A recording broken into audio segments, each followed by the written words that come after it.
Hi dear, today இந்த ட்ராமாவோட 11வது episode தான் பார்க்க போகிறோம். அதாவது இதான் லாஸ்ட் பார்ட்டு. சரி, ஓகே, மறக்காமல் வீடியோக்கு லைக் பண்ணிக்கோங்க. அண்ட் முக்கியமாக ட்வைலைட் வைஸ் சேனலுக்கு சப்ஸ்கிரைப் பண்ணிக்கோங்க. சரி, வாங்க ஸ்டோரிக்குள்ளே போகலாம். இப்போது லாஸ்ட் எபிசோடில் பார்த்தீங்கன்னா ஹீரோயினுக்கு அவளோட தம்பியோட பாடி கிடச்சிருக்கும். அது ஒரு கிணத்துக்குள்ளே இருந்திருக்கும். இப்போ அதோட எலும்பு கூடலாம் இருக்குல்ல, அதெல்லாம் எடுத்துகிட்டு வந்து பேசிகிட்டு இருக்கிறாங்க.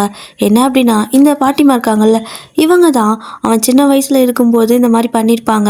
ஆக்சுவலாக என்ன நடந்திருக்குன்னா, ஹீரோயினோட அந்த அம்மா இருக்காங்கல்ல, அந்த வில்லங்கம், அது பார்த்தீங்கன்னா அவள் சாகட்டும்னு சொல்லிட்டு இந்த மந்திரவாதியெல்லாம் கூப்பிட்டு மந்திரம் பண்ணி அவளோட வீட்டில் வந்துட்டு இந்த மாதிரி வச்சுருக்கோம்.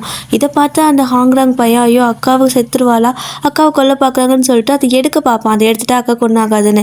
அப்போ கால் தவறி கீழே விழுந்து கல்லில் தலை அடிபட்டு மயங்கி அப்படி விழுந்துருவான். ரத்தம் போயிட்டு இருக்கும். இதை பார்த்தீங்கன்னா அந்த வேலைக்காரம்மா தான் பார்த்துருப்பாங்க.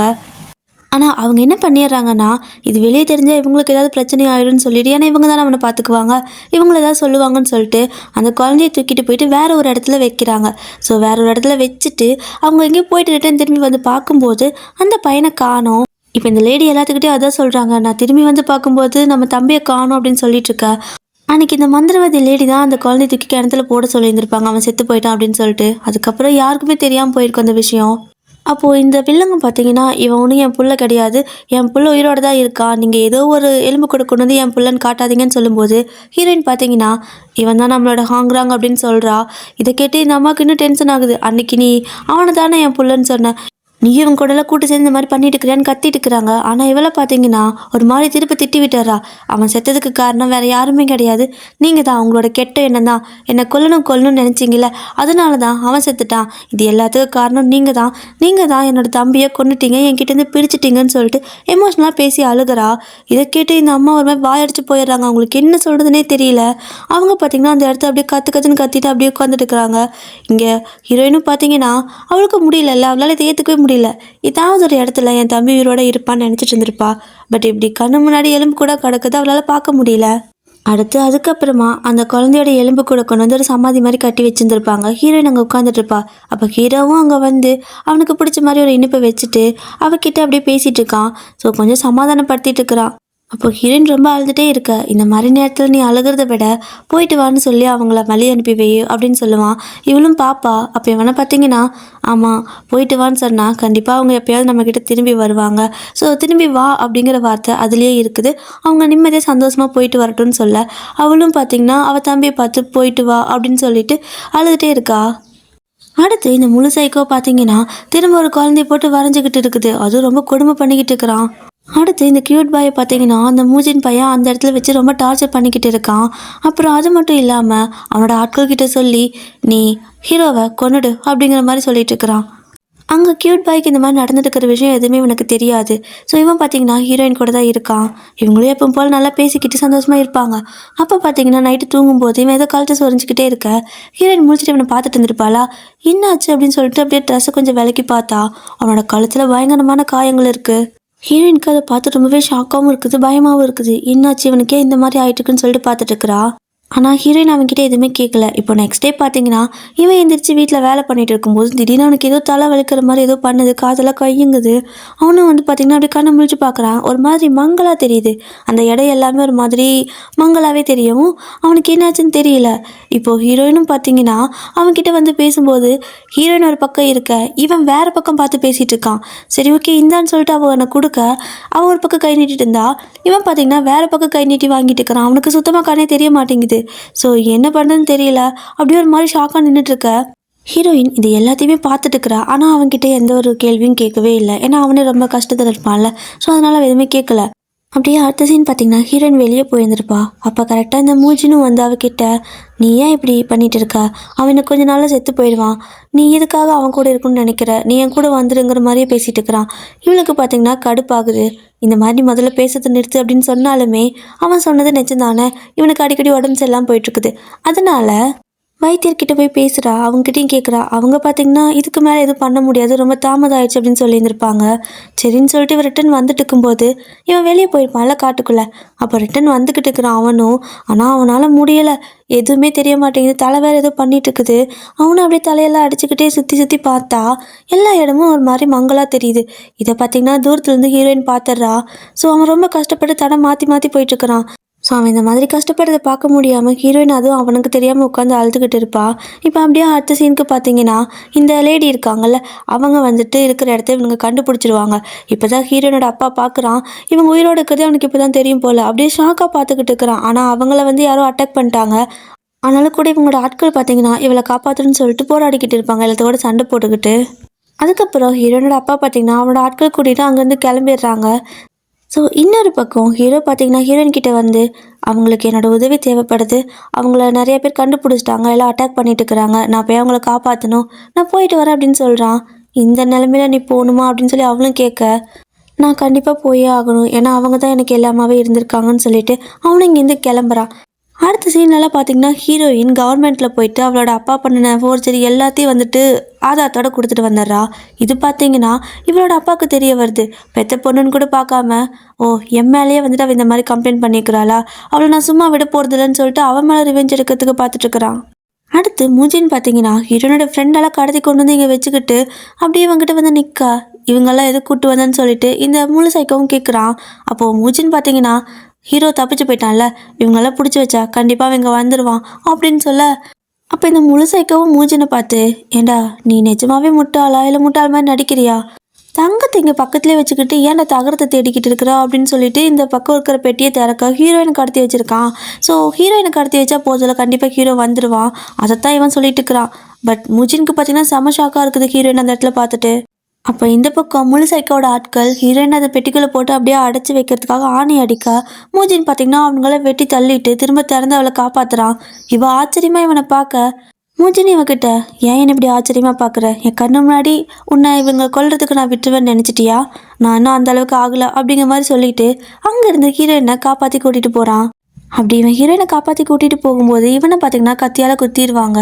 பட் இருந்தாலும் இவன் அவளை காப்பாற்றி அங்கேருந்து கூட்டிகிட்டு போயிடுவான். அப்போ இவனால் சுத்தமாக முடியாமல் அப்படி கீழே விழுவானா. ஹீரோயின் பார்த்தீங்கன்னா பயங்கரமாக அழுகிறா. அப்போ மூஜின் கூடவே எப்பயும் ஒருத்தர் இருப்பான்ல, அவனை பார்த்தீங்கன்னா ஹீரோயின் கிட்ட, அவங்கள நான் பார்த்துக்கிறேன், நீங்கள் முதல்ல இங்கேருந்து கிளம்புங்க, அவருக்கு ஒன்றுமே இல்லை, ஸோ அவருக்கு சீக்கிரம் குணமாயிடும், நான் காப்பாற்றிக்கிறேன், முதல்ல நீங்கள் இங்கேருந்து போங்க அப்படின்னு சொல்லி அனுப்பி வைக்க, அப்போ இவளும் இல்லை நீ என் கூட வா அப்படின்னு சொல்லி கூப்பிட்டுருக்குறா. அப்போது மூஜின் பார்த்தீங்கன்னா, நான் பண்ணதெல்லாம் தப்பு தான், அண்ணங்கிற ஒரு இதுக்கு மீறி நான் ஆசைப்பட்டு இருக்கக்கூடாது, என்னை மன்னிச்சிட்டு தங்கச்சின்னு சொல்லிட்டு முதல்ல நீ இங்கேருந்து போன்னு சொல்லி அவளை அனுப்பி வச்சுற. அவளும் அங்கேருந்து போகிறா. இந்த பக்கம் பார்த்தீங்கன்னா ஹீரோனோட ஃப்ரெண்ட்ஸ் எல்லாத்தையும் காப்பாற்றிருப்பாங்க. அவங்க வந்துட்டு இந்த குழந்தைங்களாம் கடத்தி வச்சுருக்காங்களா, அந்த குழந்தைங்கள காப்பாற்றிட்டு இருக்க. இப்போ தான் ஹீரோ பார்த்தீங்கன்னா இந்த க்யூட் பாயவே பார்க்குறான். அவனுக்கு செம ஷாக்காக இருக்குது. இவனுக்கு இந்த அளவுக்கு ஆயிருக்குன்னு தெரியாதுல்ல. அப்போது இவனை பார்த்தீங்கன்னா, நான் ரொம்ப லேட்டாக வந்துட்டேன் மன்னிச்சுக்கோன்னு சொல்லும்போது இதை பேசிகிட்டு இருக்கா. இவன் பார்த்தீங்கன்னா எப்பயும் போல் அவனோட ஷோல்டரில் கையை வச்சு அப்படியே அந்த இடத்துல க்யூட் பாயும் செத்து போயிடுறான். இப்போ தான் உயிரோட வந்தான்னு சந்தோஷத்தில் இருந்தா திரும்ப இவனை கொண்டு போட்டாங்க. ஏன்டா இப்படி எனக்கு பிடிச்ச எல்லாத்தையும் ஒவ்வொருத்தராக கொண்டுக்கிட்டு இருக்கிறீங்க, அப்படி தான் எனக்கு ஃபீல் ஆகுது. அடுத்து முஜினோட ஆள் பார்த்தீங்கன்னா அவனை காப்பாற்றி அங்கேருந்து வெளியே கூட்டிகிட்டு வந்துடுறான். ஆனாலும் பார்த்தீங்கன்னா இவனுக்கு ரொம்ப அடிபட்டுக்கிறனால இவனுக்கே தெரியும் இவன் சாக போகிறான்னு சொல்லிட்டு. அப்போது இவ்வளோ நாள் நீ என் கூட இருந்து என்னை பாதுகாத்த மாதிரி அவ கூட இருந்து அவளையும் பாதுகாக்கணும் அப்படின்னு சொல்லிக்கிட்டு இருக்க. இவனுக்கு ரொம்ப கஷ்டமாக இருக்குது இதெல்லாம் கேட்கறதுக்கு. இத்தனை வருஷம் கூடவே இருந்தால அப்படியே வாழ்ந்துட்டே பார்த்துட்டு இருக்க. இங்கே முஜின் பார்த்தீங்கன்னா அப்படியே ஹீரோயினை பற்றின நினைப்பெல்லாம் அப்படின்னு நினச்சிக்கிட்டே கடைசியாக இவனும் வந்துட்டு செத்து போயிடுறான். டே என்னங்கடா இது, ஒவ்வொருத்தனையும் கொண்டுட்டு இருக்கிறீங்க, இப்போ தான் இவன் திருந்தினா இவனையும் கொண்டுட்டாங்க. ஸோ இதை பார்த்தீங்கன்னா அந்த கூட இருக்கிறவன் பயங்கரமாக பார்த்து அழுதுகிட்டு இருக்கிறான். அவனால் இதை ஏற்றுக்கவே முடியலை. ஸோ ஹீரோயின் பார்த்தீங்கன்னா இவன் செத்தது தெரியாமல் இவன் எங்கேயும் இருக்கான்னு நினச்சிட்டு சந்தோஷமாக இருக்கட்டும்னு நினச்சி இவன் சொல்ல வேணான்னு சொல்லியிருப்பான். அடுத்த சீனுக்கு ஹீரோ கஷ்டப்பட்டு ஹீரோயினை கண்டுபிடிச்சிட்றான். சரி ஓகே நீ இங்கேருந்து போ, நான் சீக்கிரமாக உன்னை வந்து பார்க்குறேன்னு சொல்லிட்டு இங்கேருந்து அவளை அனுப்பி வச்சுட்டு இவன் திரும்ப சண்டை போடுறதுக்காக போகிறான். ஏன்னா அவனை கொல்லணும்ல. அதுக்காக அந்த முழுசைக்காவை தேடி போகும்போது அவனையும் கண்டுபிடிச்சிட்றான். ஆனால் பார்த்தீங்கன்னா திரும்ப இவனுக்கு அந்த உடல் உபாதைகள் பண்ணிகிட்டே இருக்குல்ல. ஸோ திரும்ப அந்த மாதிரி வலிக்க ஆரம்பிச்சிடுது. அப்படியே ஒரு மாதிரி கஷ்டப்பட்டு தான் எந்திரிச்சு நடந்து போகிறான். அப்படி ஒரு வழியாக அங்கே போயிட்டு அவன்கிட்ட போகும்போது அவனை பார்த்தீங்கன்னா அப்படியே ஓடி வந்து, நீ எனக்கு எவ்வளோ பிடிக்கும் தெரியுமா உன்னை, நீ ஏன் இப்படி பண்ணுற, நீ ஏன் என்னை புரிஞ்சிக்கவே மாட்டேங்கிற அப்படின்னு சொல்லிட்டு பேச்சுவார்த்தை நடத்திட்டு இருக்கிறான். ஹீரோக்குன்னா செம்ம கடுப்பாகுது. அதுவும் இல்லாமல் நீ ஏன் இந்த மாதிரி குழந்தைங்கள பண்ணுறேன்னு சொல்லி கேட்கவும், ஏன்னா இதெல்லாம் நடந்தே ஆகணும், ஏன்னா நான் கடவுள் ஆகணும், அப்போ தான் இந்த உலகத்தை காப்பாற்ற முடியும், இந்த உலகம் பேராபத்தில் போய்கிட்டு இருக்குது, நான் கடவுள் ஆனால் தாண்டா இதெல்லாம் காப்பாற்ற முடியும், அதுக்கு எனக்கு உன்னோட உதவி தேவை, நீ ஏன் புரிஞ்சுக்க மாட்டேங்கிற அப்படின்னு சொல்லிட்டு அப்படியே பாசமாக ஹீரோவோட கணத்தில் வந்து கையை வச்சு பேசிக்கிட்டு இருக்கான். ஹீரோக்குன்னா நீ இப்போ ஏற்பட்ட சைக்கோவாடா அப்படிங்கிற மாதிரி இருக்குது. அப்போ இந்த முழு சைக்கோ ஹீரோ கிட்ட இனிமேலாவது என்னை விட்டு போகாதுன்னு சொல்லிக்கிட்டு இருக்க ஹீரோக்கு இதுக்கு மேலே அவனை விட்டு வைக்க முடியலை. என்ன பண்ணிடுறான்னா கத்தி எடுத்து அவனை வெட்டிடுறான். ஸோ இவனுக்குன்னா செம ஷாக்கு. என்னன்னா கை ரெண்டையும் வெட்டியிருப்பான். உயிர் எடுத்திருந்தா கூட பரவாயில்ல, இவன் கையை வெட்டவும் இவன் அதை வச்சு தானே எல்லாத்தையும் போட்டு டார்ச்சர் பண்ணி ஓவியம் வரைஞ்சிட்டு இருக்கிறான். அதனால இவன் கையை வெட்ட இவனுக்கு நான் எதனால நீ இப்படி பண்ணின, இது எவ்வளோ பெரிய தப்பு தெரியுமா அப்படின்னு சொல்லிட்டு இருக்க. கடுப்பு தாங்க முடியாமல் ஹீரோ அப்படியே அவன் மூஞ்சியை கிழிச்சு விட்டுறான். ஆல்ரெடி 2 கையும் போச்சு, இப்போ வந்துட்டு ஃபுல்லாகவே அவனை கொன்று அங்கே தூக்கி வீசிடுறான். அடுத்து என்ன, சரி ஹீரோயினை பார்க்கலான்னு சொல்லிட்டு அவன் சண்டையெல்லாம் முடிச்சுட்டு ரிட்டன் வரும்போது இவனோட வாயிலேருந்து ரத்தம் வந்துக்கிட்டு இருக்குது. இவனுக்கு அதை பார்த்து ரொம்ப பயமாக இருக்குது, ஷாக்காகவும் இருக்குது. அப்போது என்ன, நமக்கே இந்த மாதிரி நடக்குது, அப்போ அவ்வளோதானா அப்படிங்கிற மாதிரி பயந்துக்கிறான். ஹீரோயினை வேற பார்க்குறான். பார்த்தா அவங்க நின்றுட்டு இருக்கிறா, பட் ஒரு மாதிரி மங்களாக தெரியறா. அப்போது ஹீரோயின் பார்த்தீங்கன்னா ஹீரோ வர்றது தெரிஞ்சுட்டு அப்படியே திரும்பி வந்து இவனை பிடிக்க வரும்போது இவனுக்கு பேலன்ஸே இல்லை, பொத்துன்னு வந்து அவன் மேலேயே விழுந்துடுறான். அவள் வந்துட்டு அப்படியே அவனை மெதுவாக உட்கார வச்சு அப்படியே அவன்கிட்ட பேச்சு கொடுக்க இவனை பார்த்தீங்கன்னா நான் என்னோடய கடமைகளெல்லாம் முடிச்சுட்டு சாகணும்னு நினச்சேன். ஏன்னா நான் என்னை ரொம்ப அசிங்கமானவனாக பார்த்தேன். இந்த அசிங்கத்தோடு என்னால் வாழ முடியாது. நான் மனுஷனாக மாறணும்னா நான் செத்து பொழைக்கணும் அப்படின்னு நினச்சேன். ஆனால் இப்போ அப்படி இல்லை, ஏன்னா நீ என்னை முழுசாக இப்போவே மனுஷன் ஆக்கிட்ட அப்படின்னு சொல்லிட்டு இருக்கான். ஹீரோயினும் பார்த்தீங்கன்னா ஆழ்ந்துட்டே அவன் பேசுறதெல்லாம் கேட்டுட்ருக்கா. அப்போது ஹீரோவால் ஒழுங்காக பேசக்கூட முடியல. அப்போ ஹீரோயினும் உனக்கு ரொம்ப களைப்பாக இருந்தா நீ கொஞ்சம் நேரம் தூங்கு, ஒரு குட்டி தூக்கம் போடு, தப்பு இல்லை, ரொம்ப உனக்கு பிடிச்ச மாதிரி கனவு காணு, ஆனால் ரொம்ப தூரம் போயிடாத அப்படின்னு சொல்கிறா. எதை மீன் பண்ணி இப்படி பேசுகிறான்னு எனக்கும் புரியலை. அப்போ இவனும் அவளோட மடியில் படுத்துக்கிறான். மடியில் படுத்துக்கிட்டு எனக்கு ஒரு மாதிரி இருக்குது, எப்படின்னு சொல்ல தெரியல அப்படின்னு சொல்ல, எதுவும் வேணாம் நீ கவலை இல்லாமல் தூங்கு அப்படின்னு சொல்லுவாளா. அப்போ ஹீரோவும் எல்லாமே இருட்டின மாதிரி இருக்குது, என் கண்ணுக்கு நீ தெரிய மாட்டேங்கிற அப்படின்னு சொல்ல, நீ கவலைப்படாத நான் உன் பக்கத்துலேயே தான் இருக்க அப்படின்னு அவளும் சொல்கிறா. மறுபடியும் ஹீரோ பார்த்திங்கன்னா எனக்கு ஒரு மாதிரி இருக்குது, ஆனாலும் இந்த உலகத்தில் நம்ம 2 பேர் மட்டும்தான் இருக்க மாதிரி இருக்குன்னு சொல்லுவான்.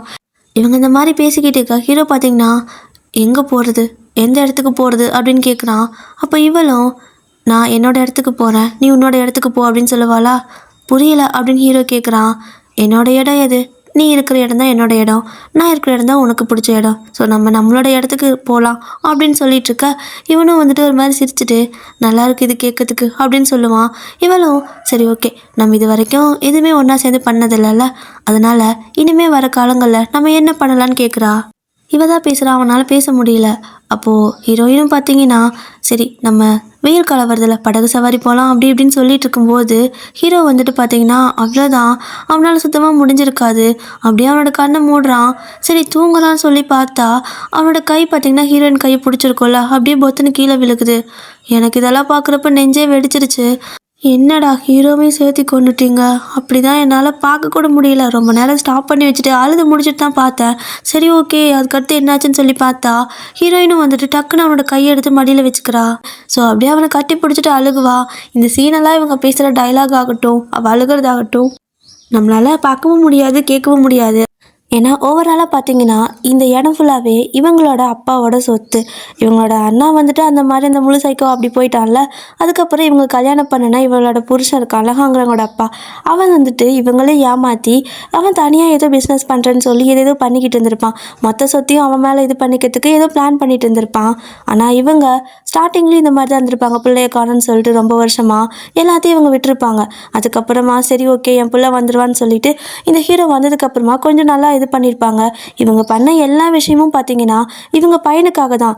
ஹீரோயின்ஸ் ஆகணும்னு நினச்சது கூட இவங்க பையனுக்காகவா தான் இருந்திருக்கும் அந்த வயசுலேயே. ஸோ ஆக மொத்தம் இவங்க பையனுக்காக பண்ணினாங்க. பட் இப்போ பையனே கிடையாது. இன்னுமே வந்துட்டு ஒரு மாதிரி மனநல சரியில்லாமல் என் பிள்ளை வந்துடுவான்னு சொல்லி நம்பிக்கையோடு உட்காந்துட்டு இருப்பாங்க. கொஞ்சம் பார்க்க கஷ்டமாக தான் இருக்குது. அடுத்து ஹீரோயினோட ஃப்ரெண்ட்ஸ் எல்லாம் பார்த்தீங்கன்னா அங்கேருந்து காப்பாற்றி கொண்டு வந்திருப்பாங்களா குழந்தைங்கள, அந்த குழந்தைங்களுக்கு பாடம் சொல்லி கொடுக்குறது, அவங்கள வளர்த்ததுன்னு சொல்லிட்டு அவங்கள பார்த்துக்கிட்டு இருக்காங்க. ஸோ இப்போ இது எல்லாத்தையும் ஹீரோயின் தான் மேனேஜ் பண்ணிக்கிட்டு இருக்கான். அப்போது ஒரு நாள் நைட்டு வழக்கம் போல் அந்த கூரை மேலே ஏறி உட்காந்துட்டு இவன் வந்துட்டு அந்த பூவில் ஒரு இது மாதிரி பண்ணி முத்துற மாதிரி அந்த காய்த்து கட்டி இந்த துணியில் போட்டிருப்பான்ல, அதை வந்துட்டு கையில் எடுத்து வச்சு பார்த்துட்ருக்கா. அப்போது இவன் சொன்னதெல்லாம் அவளுக்கு ஞாபகம் வரும். இது உன் கூட இருக்கும்போது நானே உன் கூட இருக்கிற மாதிரி அப்படிங்கிற மாதிரி சொல்லியிருப்பான். அதுக்கப்புறம் என்றைக்குமே நீ உன்னை காயப்படுத்திக்க கூடாது அந்த மாதிரியெல்லாம் சொல்லி கொஞ்சம் இவன்கிட்ட பேசிகிட்டு இருந்திருப்பான். ஸோ ஹீரோயினும் அதெல்லாம் நினச்சி பார்த்துட்டு அந்த துணியை பார்த்துட்ருப்பா.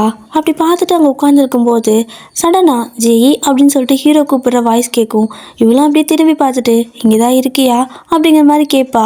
இவ ஒரு மாதிரி சிரிச்சிட்டு இருக்கா அந்த இடத்துல பார்த்துட்டு. அடுத்த சீனுக்கெல்லாம் பார்த்தீங்கன்னா ஹீரோ ஒரு இடத்துல பனியெல்லாம் கொட்டிட்டு இருக்கிற இடத்துல நிற்கிற மாதிரியும், அப்போது ஹீரோயின் பார்த்தீங்கன்னா அதே இடத்துல ஹீரோவுக்கு ஆப்போசிட்டில் நின்றுட்டுருப்பா. இப்போ இவங்க 2 பேரும் நின்றுக்கிட்டு ஒருத்தர் பார்த்துட்டு இருக்கிறதோட இந்த ட்ராமாவை இதோட முடிக்கிறாங்க டியர். அவ்வளோதான் டியர். இந்த ட்ராமாவோட மொத்த எபிசோடும் பார்த்தீங்கன்னா 11 தான். அதுவும் இந்த கடைசி எபிசோடெலாம் பார்க்கும்போது பாதி நேரம் அழுதுட்டு தான் உட்காந்துருக்கணும் போல் அப்படி தான் இருந்துச்சு.